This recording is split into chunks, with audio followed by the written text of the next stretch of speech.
这万年里到底发生了什么？居然是师傅的弟子啊！是师傅弟子的。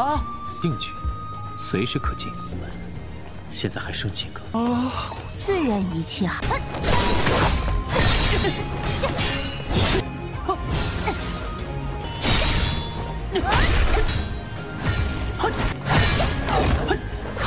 这个枪也太酷了吧！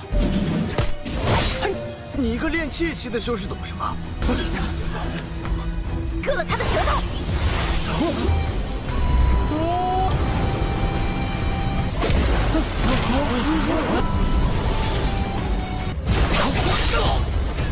此处是我在。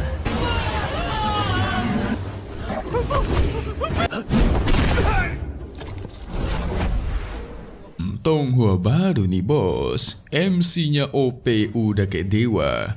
Gimana gak OP coba guys? Kultivasi selama 10.000 tahun nggak keluar-keluar loh. Apa nggak lapar itu ya? Bayangkan guys, gimana kalau kebelet kencing atau kebelet buang air besar gitu kan? Oke guys, di episode 6 kali ini kita bakal melihat Suyang, Tingfeng, dan Qingsu muridnya. Mereka akhirnya memutuskan untuk pergi ke alam rahasia guys. Nah, nanti di sana bakal ada beberapa musuh yang mengincar dirinya.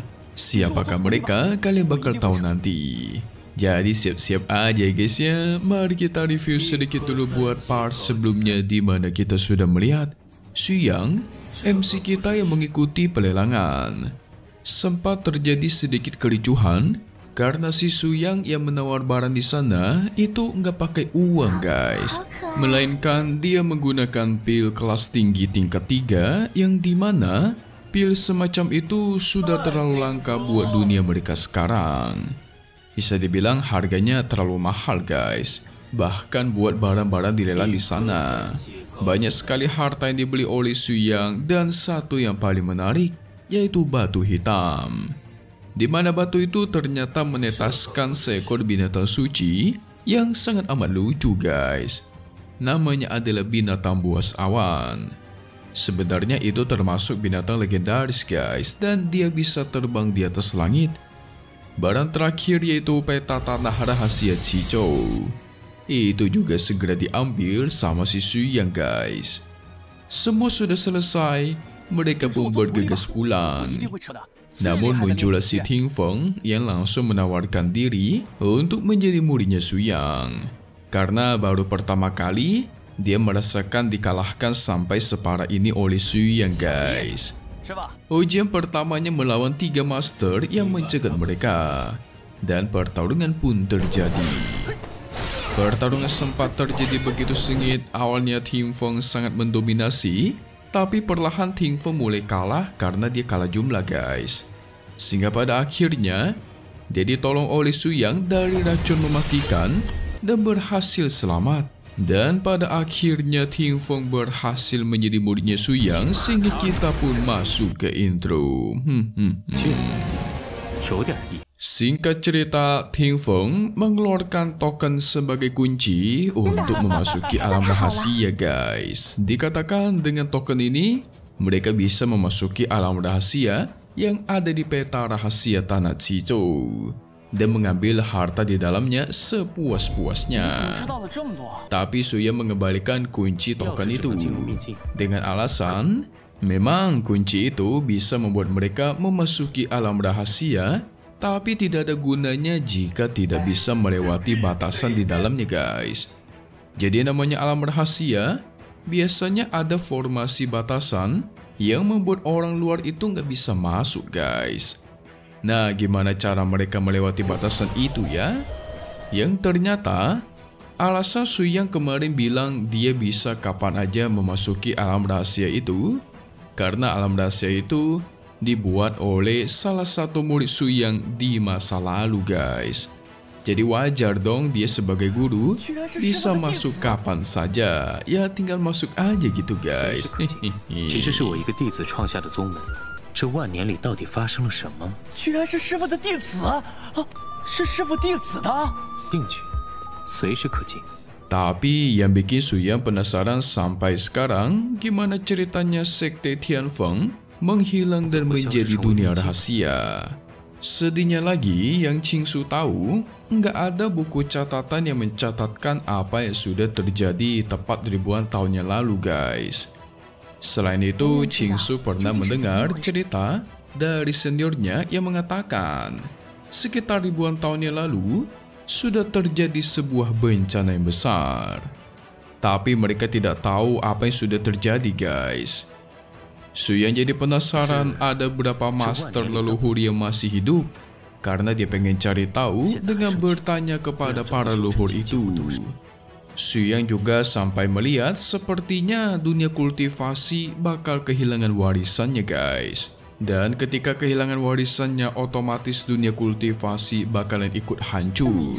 Karena logikanya nggak ada warisan, nggak ada yang bisa diwarisin, jadi keturunannya berhenti sampai di situ, guys.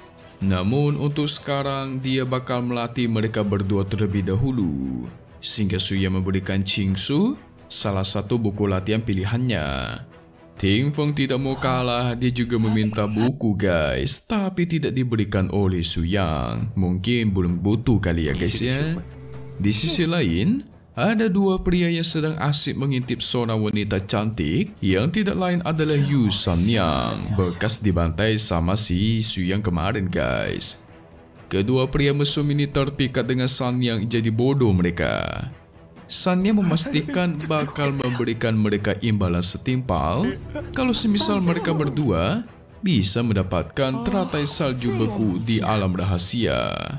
Sebenarnya ini dua cowok dimanfaatin sama si Sanyang, guys. Para pria bodoh ini namanya ya. Digoda dikit auto ciut. 少不了你们的好处。可是，放心，自然一切好。 Di sisi lain, latihan Ting Feng melawan Qingsu pun terjadi. Sungguh amat seru. Dari sisi bertarung, bisa dibilang mereka cukup imbang, guys. Pedang melawan tombak.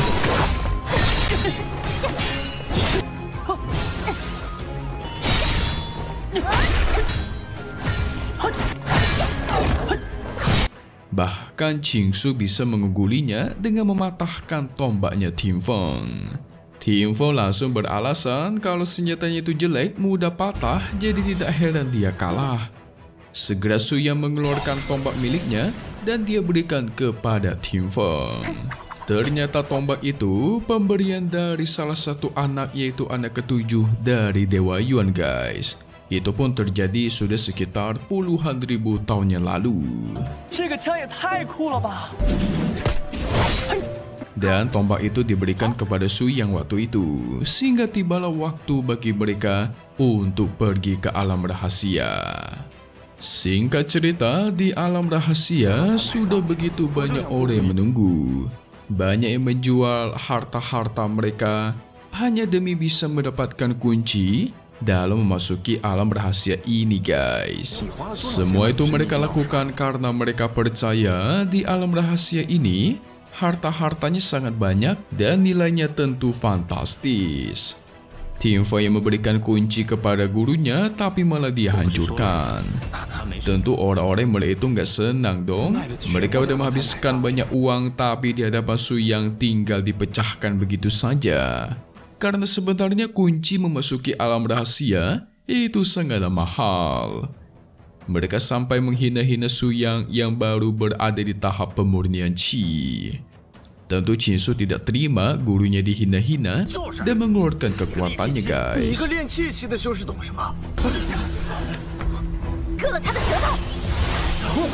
Sementara Ting Feng yang berusaha membela gurunya malah mereka tertawakan. Bagi mereka, tahap pemurnian Qi emang bisa ngapain gitu kan? Di zaman mereka, kalau memang kuat itu bisa terbang, guys. Su Yang mengaku memang dia tidak bisa terbang dan baru berada di tahap pemurnian Qi. Tapi dia bisa melompat sampai begitu tinggi dan langsung memasuki ke dalam alam rahasia, guys.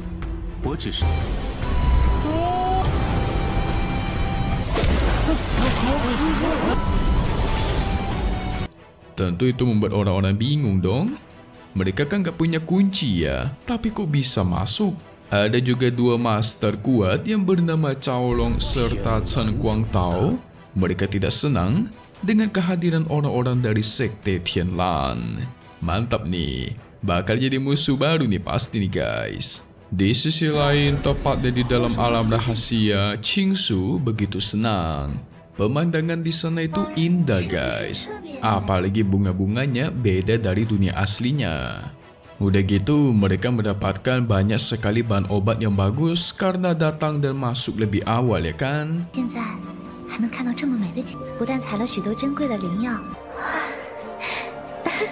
Saat Qingsu ingin mengambil bunga manik perak, segera diinjak oleh dua pria.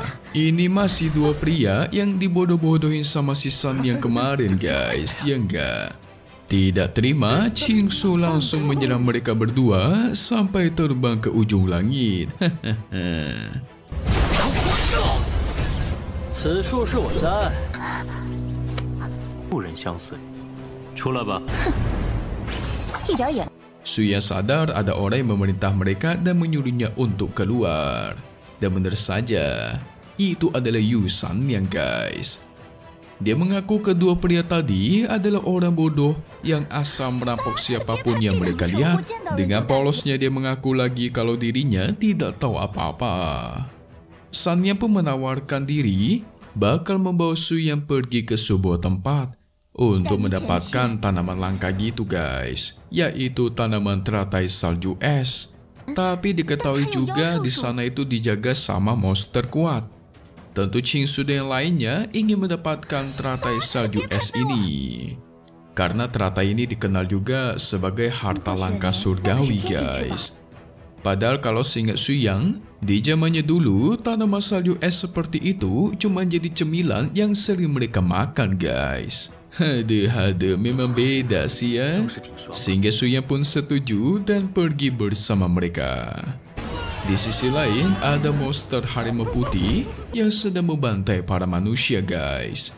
Ini pasti monster yang menjaga teratai salju es tadi. Kalau kalian tengok warnanya aja udah putih dan lingkungannya yang penuh akan es salju.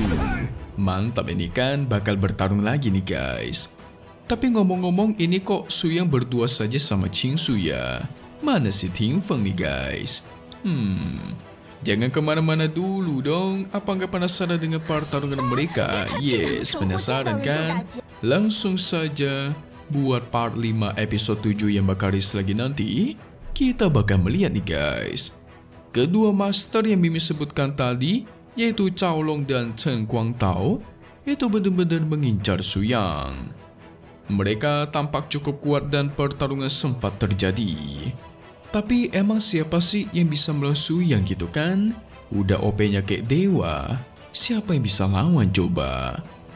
Sepertinya Qingsu yang ikut bertarung juga sampai terluka parah dan muntah darah guys. Waduh, kok bisa ya? Ada juga Tingfeng yang akhirnya datang ke arah mereka. Suyang sampai-sampai mengeluarkan pedangnya dalam melawan mereka. Sepertinya musuh-musuh ini tidak bisa diremehkan ya guys. Jadi di minggu depan, sepertinya bakal full bertarung nih. So, selesai dulu untuk part 4 Lian Qi Shi Wan Nian, 100,000 Years of Reviving Qi, atau 100.000 tahun pemurnian Qi guys. Update lagi nanti untuk part 5-nya dan pastinya hanya di sini.